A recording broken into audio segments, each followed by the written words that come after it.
Good morning. This is Mrs. Standridge. I'm here with another episode of Raymie Nightingale. Let's go ahead and get started. Chapter 45. Raymie ran. Beverly ran ahead of her. Raymie could see the grocery cart. She could see Louisiana's bunny barrettes. They were glinting, winking at her. She could see Bunny's strange long ears blowing out behind him. They looked like wings. And she could see a swan. He was standing at the edge of the pond. He was looking up at what was coming toward him, and he didn't look happy. Mrs. Sylvester had always said that swans were terribly moody creatures. "No!" screamed Louisiana.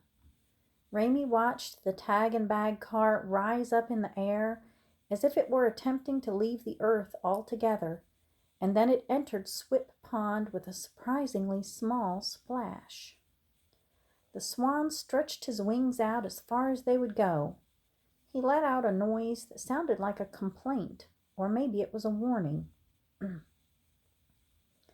Beverly was at the edge of the pond now.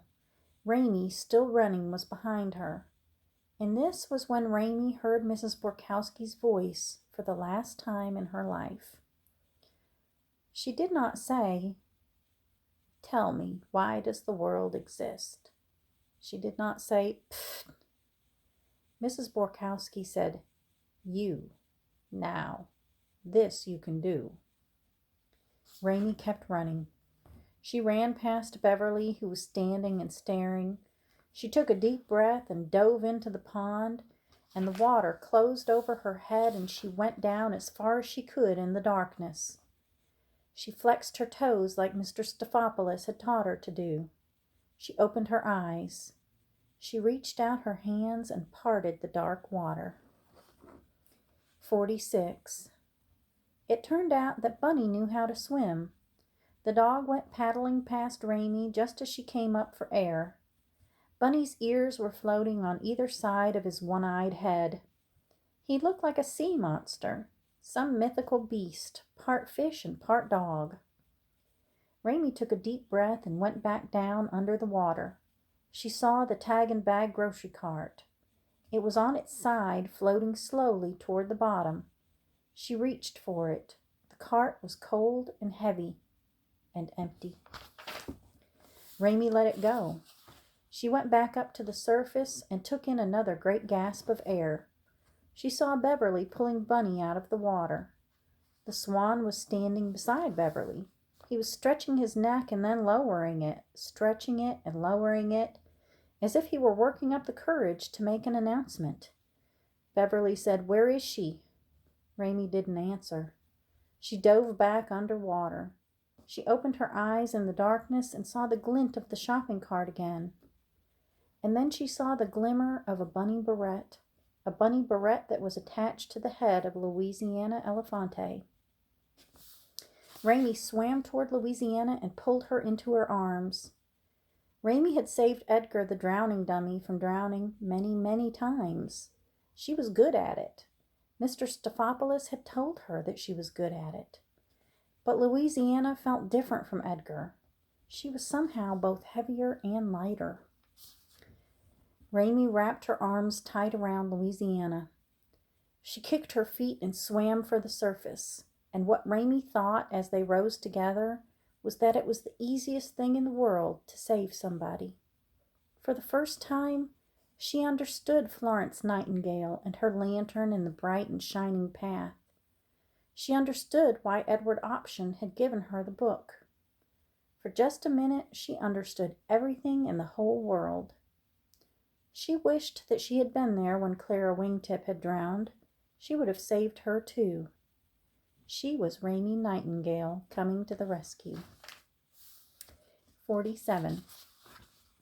Louisiana wasn't breathing, and Beverly was crying, which was almost as terrifying as Louisiana not breathing. And the swan was still trying to stretch his head right off his neck. He was leaning forward and looking at them and hissing. Bunny was sniffing around Louisiana's head, snuffling her barrettes and letting out low moans. Louisiana was stretched out on the grass by the pond, which was really a sinkhole. The yellow lights stood around them, looking down at them, waiting. Raymie turned Louisiana over. She turned her head to the side. She beat on her back with her fists.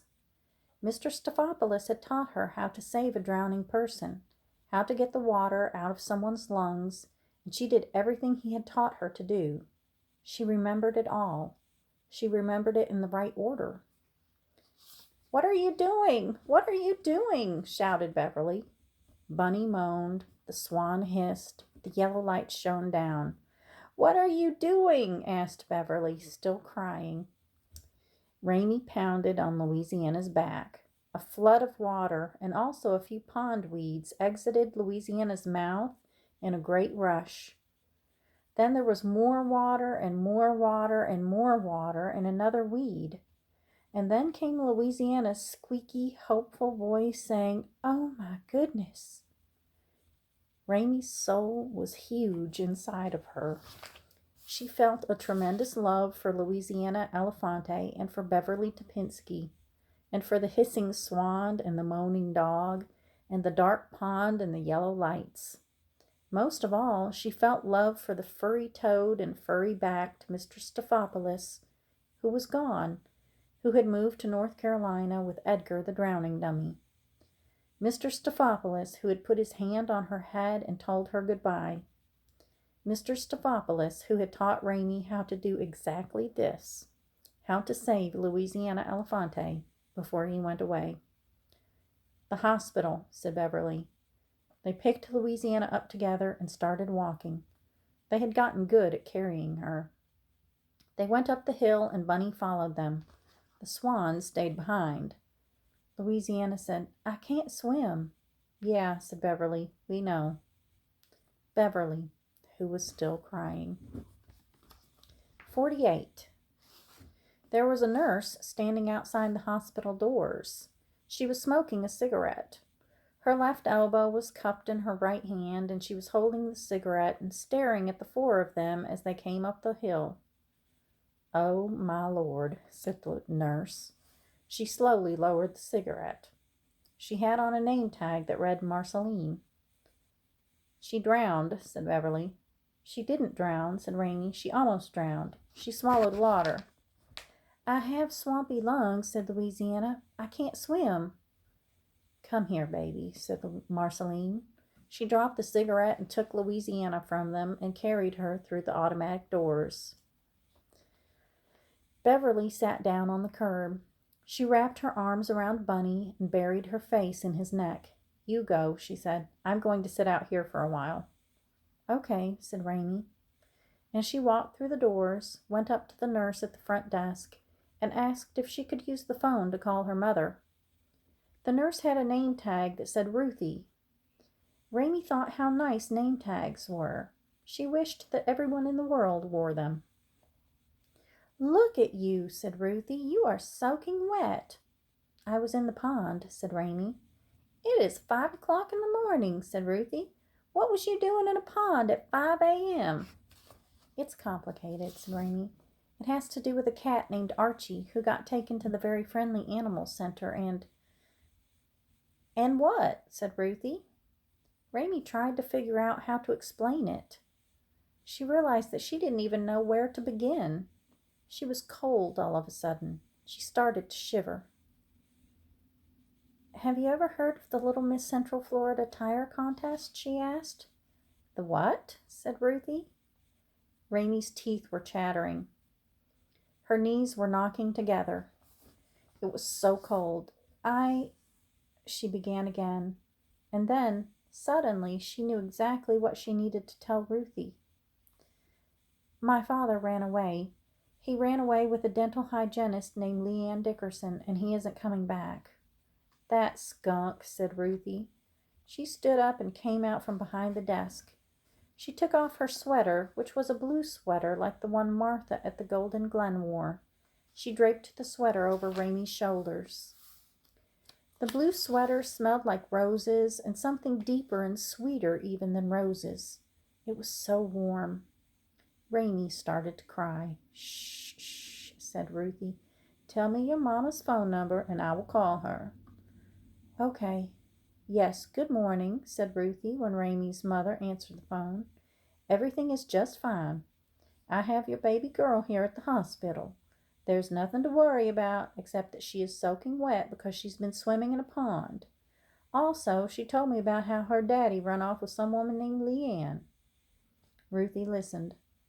"Mm-hmm," she said after a minute. She listened some more. "Uh-huh," said Ruthie. "Some people just skunks. There ain't no other way to say it." Outside the glass doors, Raymie could see Beverly sitting on the curb. Her arm was around a bunny. There was lightness in the sky above their heads. The sun was going to come up. "You don't have to explain it to me," said Ruthie, still on the phone with Raymie's mother. "I understand all that. Yes, I do. But your baby girl is here and she is just fine and she's waiting for you." All right, we're going to call that the end, and we'll be back with some more of Raymie Nightingale tomorrow. I hope that you can join me then. Goodbye.